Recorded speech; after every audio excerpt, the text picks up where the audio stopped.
Hello everyone, a bit of a different format today. It was a little rainy today, but overall the weather's been really nice and I just felt called to be outside and I wanted to make a video, so why not make it outside? So today I sort of wanted to talk about, after a lot of different changes I'm going through,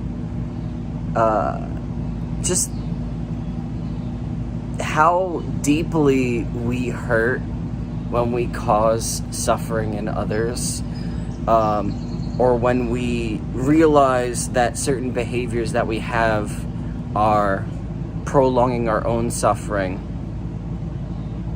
But in doing that, we get caught in a bit of a vicious cycle. I know that I've kind of been doing this to myself on and off for a while now, where I catch myself basically being hard on myself for, making the wrong decisions, or for relapsing on a certain diet, or, maybe putting things off, like a video like this I haven't made for about a week or so, and, I've been making them weekly, almost twice a week, since November. So, practicing a little bit of self-forgiveness here, and understanding and compassion.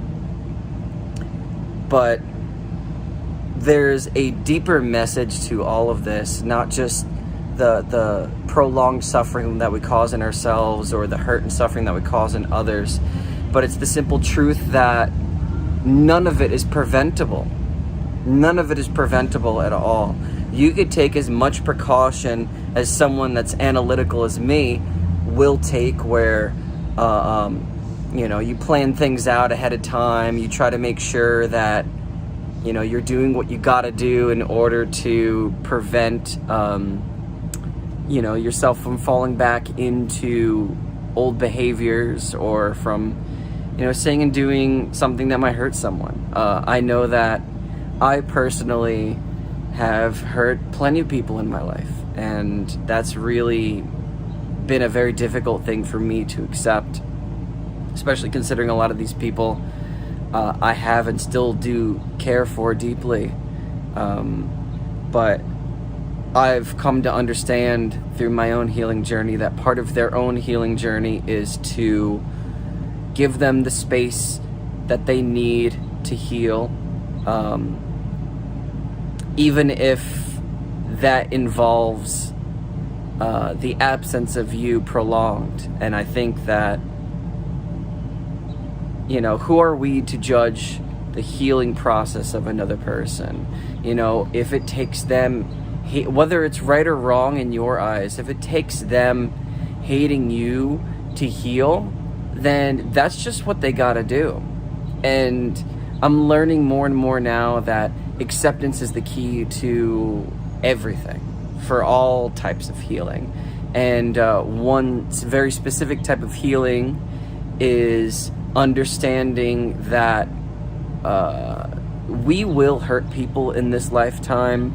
We cannot prevent hurting people in this lifetime. I know that's really awful, because we don't want to hurt people, especially the people that we care about, especially family, friends, loved ones, and regardless of how deep our trauma is, I don't think that we necessarily want to prolong our own suffering either.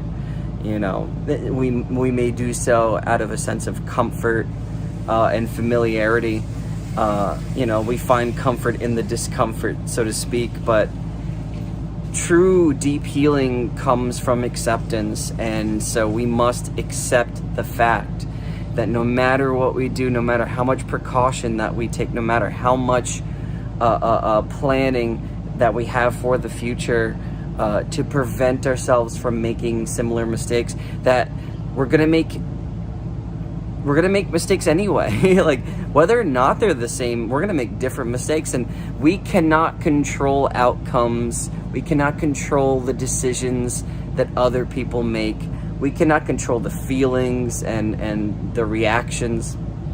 The only control that we have over is our own reaction to things. We don't even have full control over our minds and our emotions. And the deeper I get into my mindful practice, I realize that the real way to have mastery over the mind is to stop trying to control it, and become more of the witness, become more of the watcher.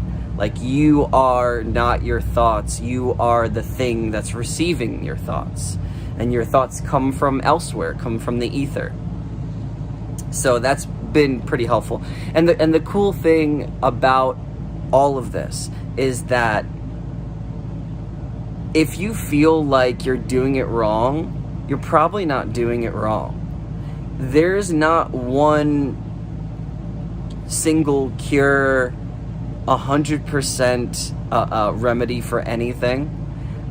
Different things work for different people, but I find that a mindful practice, radical acceptance, and just like coming to the understanding and the acceptance of the fact that we will hurt people in this lifetime no matter what we do, no matter how hard we try to prevent that, that has alleviated a lot of anxiety and stress for me.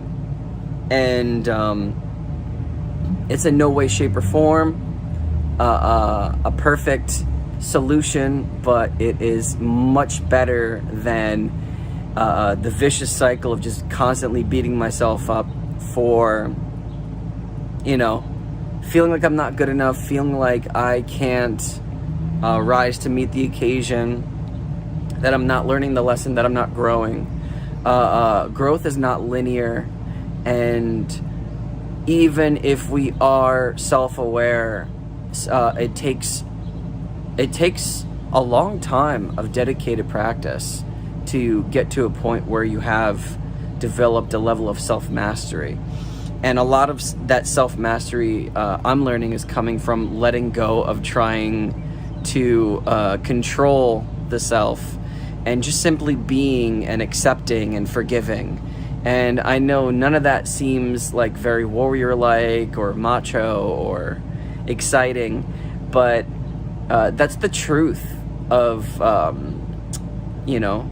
the inner world, and trying to cultivate a level of mindfulness to then face our fears and confront our subconsciousness, and just like heal. Like, we're trying to heal trauma. Healing from trauma isn't like black and white. It isn't like they're a bad guy and you're the good guy dressed in white, and they're in this like black scary outfit and you're fighting them. Like life isn't an anime, right? And so we need to understand that most things are gray. Sometimes pain is power. Sometimes accepting that we cause other people pain allows us to move on and forward from it. Knowing that we can do our best to prevent causing pain, at least intentionally, but we will unintentionally cause pain and suffering to other people around us because we have no control over other people, their trauma, how they decide to react to us, and that's not our responsibility. As human beings, it is our responsibility to take accountability for just ourselves and what we can do to fully actualize in this lifetime. And with that said, thank you for listening. If the weather's really nice by you while you're watching this, I hope you get a chance to go outside and enjoy the weather, and have a good day.